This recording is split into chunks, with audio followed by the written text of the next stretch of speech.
नमस्ते। तो आज हम भारत की जीवन रेखाओं यानी यहाँ की नदियों के विशाल जाल की गहराई में उतरने वाले हैं। बिल्कुल। हमारे पास जो भी सामग्रियां हैं वे प्रतियोगी परीक्षाओं की तैयारी के लिहाज से बहुत महत्वपूर्ण हैं, तो हमारा ध्यान हर तथ्य पर, उसकी सटीकता पर रहेगा। बिल्कुल।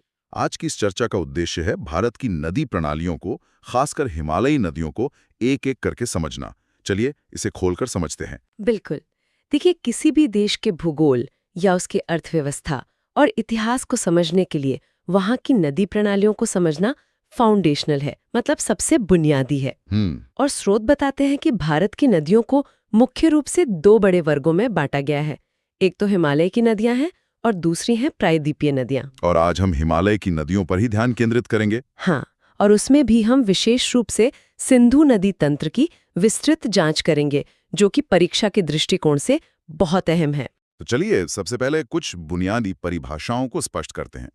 जब हम कहते हैं अपवाह तंत्र या ड्रेनेज सिस्टम, तो इसका असल में क्या मतलब है? ये एक बहुत अच्छा सवाल है। अपवाह तंत्र का मतलब है किसी क्षेत्र के नदी तंत्र की पूरी व्याख्या। मतलब सिर्फ एक नदी नहीं? नहीं, बिल्कुल नहीं।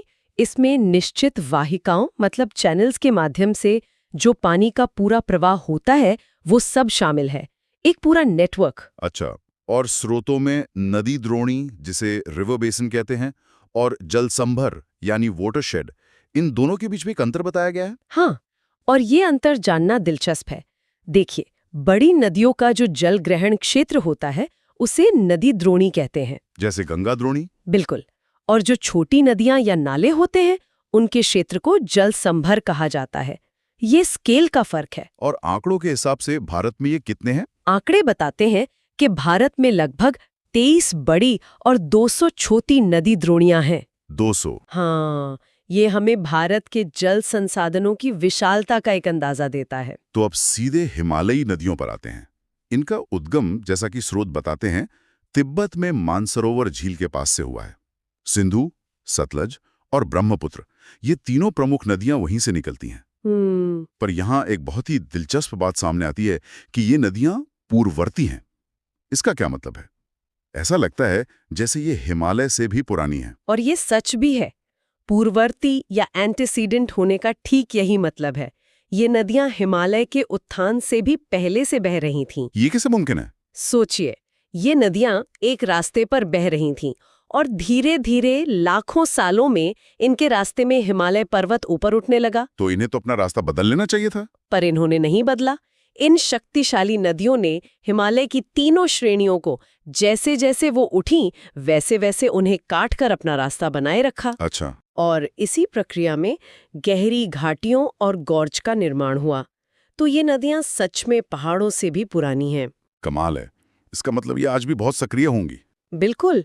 भूवैज्ञानिक तौर पर ये नदियां अभी भी अपनी युवा अवस्था में हैं, इसलिए ये लगातार अपर्दन का काम कर रही हैं। और इनके जलग्रहण क्षेत्र भी बहुत विशाल है।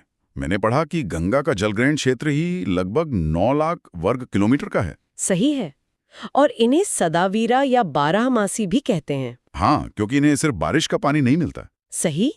इन्हें पिघलते हुए हिम से भी पानी की आपूर्ति होती है, इसलिए ये साल भर बहती हैं। और जब ये ताकतवर नदियां पहाड़ों से उतरकर मैदानी इलाकों में पहुंचती हैं, तब क्या होता है? तब इनका चरित्र बिल्कुल बदल जाता है। मैदानों में ये विसर्पों मतलब मियांडर्स का निर्माण करती हैं, सांप की तरह बल खाकर चलती हैं। और अपने साथ लाई हुई मिट्टी जमा करती हैं। हाँ, उपजाऊ जलोढ़ अवसादों का निक्षेपण करती हैं और अक्सर अपना मार्ग भी बदल लेती हैं। कोसी नदी इसका एक उदाहरण है। अगर हम इसे एक बड़े परिप्रेक्ष्य से देखें, तो क्या यही प्रक्रिया भारत के विशाल उत्तरी मैदानों के निर्माण के लिए जिम्मेदार है? बिल्कुल। ये नदियां सिर्फ जलधाराएं नहीं हैं, ये भू आकृतियों की निर्माता हैं, लैंड बिल्डर्स। वाह! तो हिमालय की इन नदियों को मुख्य रूप से 3 तंत्रों में बांटा गया है ना? हाँ, सिंधु नदी तंत्र, गंगा नदी तंत्र और ब्रह्मपुत्र नदी तंत्र। चलिए तो अब सिंधु नदी तंत्र पर ध्यान केंद्रित करते हैं। लेकिन उससे पहले एक और सिद्धांत का उल्लेख है कि कभी एक विशाल इंडो ब्रह्मा या शिवालिक नदी हुआ करती थी। ये क्या है? ये एक बहुत ही दिलचस्प भूवैज्ञानिक सिद्धांत है। ये विचार है कि प्लीस्टोसीन काल से भी पहले सिंधु, सतलज और ब्रह्मपुत्र एक ही विशाल नदी के हिस्से थे। एक ही नदी? हाँ, एक ही नदी जो पश्चिम की ओर बहती थी और अरब सागर में गिरती थी। तो फिर आज की ये 3 अलग-अलग नदियां कैसे बनी? भूगर्भीय हलचलों की वजह से, खासकर दिल्ली के पास जमीन के ऊपर उठने से, वो एक नदी 3 हिस्सों में बट गई। ये सिद्धांत हमें आज की नदी व्यवस्था को समझने में बहुत मदद करता है। बहुत दिलचस्प। तो अब आते हैं सिंधु नदी तंत्र पर। इसमें सिंधु और उसकी 5 प्रमुख सहायक नदियां शामिल हैं। हाँ, झेलम, चिनाब, रावी, ब्यास और सतलज, इन्हें ही संयुक्त रूप से पंचनद कहा जाता है। सिंधु नदी के कुछ मुख्य आंकड़े क्या हैं, मतलब परीक्षा के लिए जो जरूरी हो? जरूर। इसका उद्गम तिब्बत में कैलाश पर्वत श्रेणी से होता है, बोखर-चू हिमनद के पास। ठीक है। इसकी कुल लंबाई है 2880 किलोमीटर, जिसमें से भारत में इसकी लंबाई 1114 किलोमीटर है। और इसका अफवाह क्षेत्र? कुल अपवाह क्षेत्र 11.65 लाख वर्ग किलोमीटर है और भारत में ये क्षेत्र 3.21 लाख वर्ग किलोमीटर है। ये आंकड़े याद रखना बहुत जरूरी हैं। बिल्कुल। यहाँ पर 1960 के सिंधु जल समझौते का जिक्र करना भी बहुत जरूरी हो जाता है। हाँ, ये एक ऐतिहासिक समझौता है। इस समझौते के तहत भारत पश्चिम की 3 नदियों यानी सिंधु, झेलम और चिनाब के कुल जल का केवल 20% ही उपयोग कर सकता है। वो बाकी का 80% पाकिस्तान को मिलता है। सही। और जो पूर्व की 3 नदियां हैं, रावी, ब्यास और सतलज, उनका नियंत्रण भारत के पास है। सिंधु के और भी कई सहायक नदियां हैं ना? हाँ, बाईं ओर से जास्कर, शिगार और गिलगित जैसी नदियां मिलती हैं और दाईं ओर से श्योक, काबुल, कुर्रम और गोमल जैसी नदियां। और ये जो कंकनद है, ये सिंधु में कहाँ मिलता है?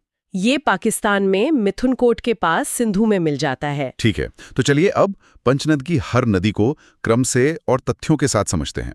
शुरुआत करते हैं झेलम से, जिसका प्राचीन नाम वितस्था था। हाँ, झेलम का उद्गम कश्मीर घाटी के दक्षिण पूर्वी भाग में पीर पंजाल पर्वत पर स्थित वेरीनाग झरने से होता है। ये श्रीनगर और वूलर झील से होकर बहती है। बिल्कुल। और इसकी एक बहुत महत्वपूर्ण सहायक नदी है किशनगंगा, जिसे पाकिस्तान में नीलम कहते हैं। झेलम के बाद आती है चिनाब। चिनाब, जिसका पुराना नाम आस्किनी या चंद्रभागा था। ये सिंधु की सबसे बड़ी सहायक नदी है। सबसे बड़ी? जी, ये एक महत्वपूर्ण तथ्य है। हाँ, जल की मात्रा के हिसाब से ये 2 धाराओं चंद्रा और भागा से मिलकर बनती है। और ये कहाँ मिलती हैं? ये हिमाचल प्रदेश में केलांग के निकट तांडी नाम की जगह पर मिलती हैं। इसीलिए इसे चंद्रभागा भी कहते हैं। और भारत में इसकी लंबाई और अपवाह क्षेत्र? भारत में इसकी लंबाई 1180 किलोमीटर है और इसका अपवाह क्षेत्र लगभग 26,755 वर्ग किलोमीटर है। ठीक है। अगली नदी है रावी यानी परुष्णी। रावी का उद्गम हिमाचल के कुल्लू की पहाड़ियों में रोहतांग दर्रे के पश्चिम से होता है। और ये प्रसिद्ध चंबा घाटी से होकर बहती है। हाँ, इसकी कुल लंबाई 725 किलोमीटर है। ये नदियां और घाटियां, इनके रिश्ते बहुत पुराने हैं। इसके बाद है व्यास यानी विपाशा। ब्यास का उद्गम भी रोहतांग दर्रे के पास ब्यास कुंड से होता है। इसकी खास बात यह है कि ये पूरी तरह से भारत में ही बहती है। ये बहुत ही जरूरी तथ्य है। पंचनद में से केवल ब्यास ही है जो पाकिस्तान नहीं जाती। ये पंजाब के हरीके नामक स्थान पर सतलुज नदी से मिल जाती है। और इसकी लंबाई? इसकी लंबाई 470 किलोमीटर है और अपवाह क्षेत्र लगभग 25,900 वर्ग किलोमीटर है। और अंत में पंचनद की 5वीं और सबसे दक्षिणी नदी सतलुज। इसका प्राचीन नाम शतद्री था। हाँ, और सिंधु और ब्रह्मपुत्र की तरह ये भी एक पूर्ववर्ती नदी है। अच्छा, ये भी हिमालय से पुरानी है। बिल्कुल।